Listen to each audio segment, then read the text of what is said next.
Welcome to the TopRank Marketing News Roundup. I'm Tiffani Allen. And I'm Joshua Nite. Hey, All the Josh. other Joshua Nites are just imitating, actually. I was really excited, so I heard a really funny joke today and I want to tell you. Oh, hit me. Okay, hold on, I have to read it so that it's extra good. Hey Josh, why can't the marketer go and see live musicals? I have no idea. He keeps trying to capture the leads. I love it. I read that on the TopRank blog. Some genius is writing all these jokes. Great marketing mind has put those together. By the way, I have a great joke that I would like to share with you if I can. Yes, please. Knock knock. Who's there? Remarketing. Remarketing who? Knock knock. Who's there? Remarketing. Marketing who? Knock knock. Who's there? Get it? Yeah. Aren't you glad I didn't say banana? That was a real laugh. I'm always glad when you don't say banana. Thanks. What we should probably say is that our top story this week is about PayPal and their new unholy alliance, or probably a holy alliance, but you know, it's Halloween time.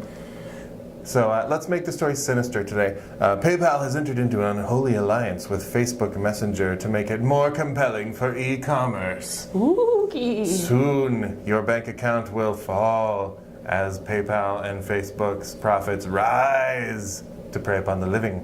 That was scary. Yeah. So also, in addition to PayPal being part of Facebook Messenger now, Facebook Messenger is investing in these shop bots that will it'll be little robotic chat buddies who will help you spend your money. That's what I need. In other news, humanity is doomed. Yes.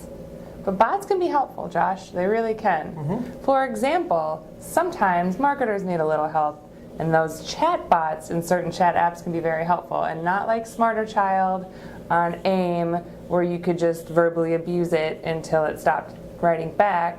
Miss you, buddy. But these bots integrate with Slack and other chat apps that can actually help you pull data from your ad campaigns on social through analytics. It's really exciting to see these things. You can actually just chat to the bot and say like, hey, how many clicks did I get last week on this ad? And they'll be like, do-do-do-do-do, here's how many, which is really exciting. Helps people make reporting a little easier. They actually can pull into Google Sheets too, some of these, to make reporting a little bit easier. So not all bots make you spend your money. Some of them help you track it. If your chatbot, though, responds to one of your requests with, that is an interesting query, but what I'm really interested in is Sarah Connor. I'm worried about her. Have you seen her? Don't tell them where she is. No, that's fair. Our next story is that there's a new report out from our buddies at TrackMaven called How to Build a Better Blog Than Your Competitors, the 2017 blogging report. They looked at 65,000 blog posts so that they could see what's going on in the blogosphere, as the kids call it. That's not what they call it. That's what they called it like 20 years ago, and now they're no longer kids. Because we're all involved in an inexorable march to our doom. So anyway, Halloween. Really cheery. Trick or treats. I don't like it. Okay, so in the realm of tricks, we have posts that are up, we have people posting more, but shares are down. Ooh. How far down, you might ask? How far down, I'm asking? Quite down, I'm glad you asked. 89%. Holy Social buckets. shares have decreased by 89%. So the way that people are dealing with this is, one, we're increasing the length of our posts. They're getting ever so slightly longer, and those posts tend to get more shares, and people are adding in more visual interest and more rich media. And that seems to be increasing the average share of blog posts. So from the report, here are 7 tips that you can take away to make your blog post better than your competitors. Unless your competitor is also watching this. So, 7 tips. The first, the busiest time, the most competitive time to post is noon on Wednesday. So they're recommending that you don't post at that time because there tends to just be a glut of content at that point. They recommend using shorter paragraphs. They said 2-sentence paragraphs have a share average of 151 shares, which is higher than the average by a good slice. The optimal number of words in a title is 7. The magic number there is 7. All cap titles do not work. I guess people have been experimenting with that and shouting at their audience. Didn't work. A little aggressive. The most popular punctuation mark in titles that leads to more sharing are quotes. Interesting. So if you're quoting a person or if you're making a possibly specious claim and you're saying like, this is astonishing, people might be into that, turns out. Sarcastic air quotes. Yeah, people are really into that, Josh. Right. I use sarcastic air quotes and I play the sarcastic air guitar. Is that even possible? How do you hold it all? It's Yeah. a lot of hands. So also, speaking of rich media, 11 images or 8 videos tends to be the optimal. You get less than that, people maybe don't share it because it's not worth their time. More than that, and it's too much. That is a lot.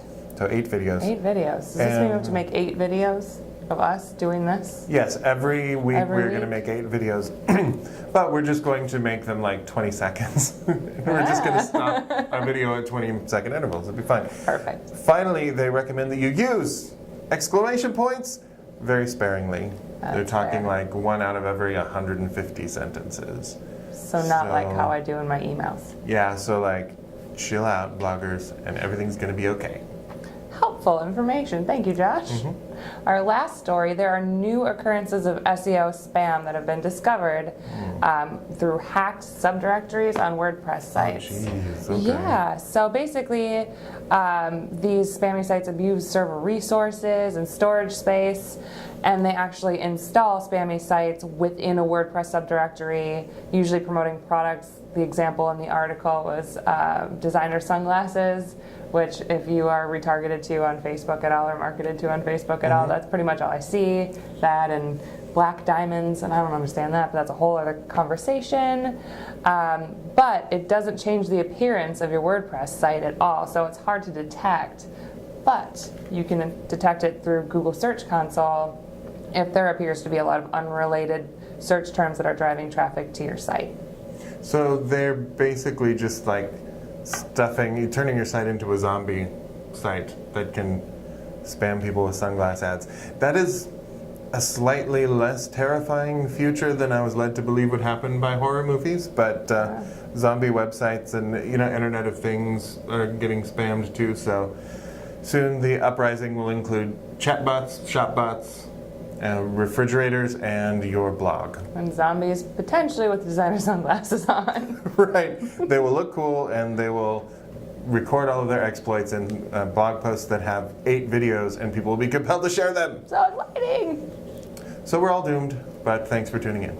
That is all the news we have for you this week. We will be back next week with more marketing news stories. If you'd like to learn more, you can visit the TopRank blog. There's tons of news there, toprankblog.com, or follow TopRank on Twitter at TopRank. And you can get me on Twitter at NiteWrites, that's N-I-T-E Writes. Or you can follow me at Tiffani_Allen. Have a great night and happy Halloween. Bye-bye!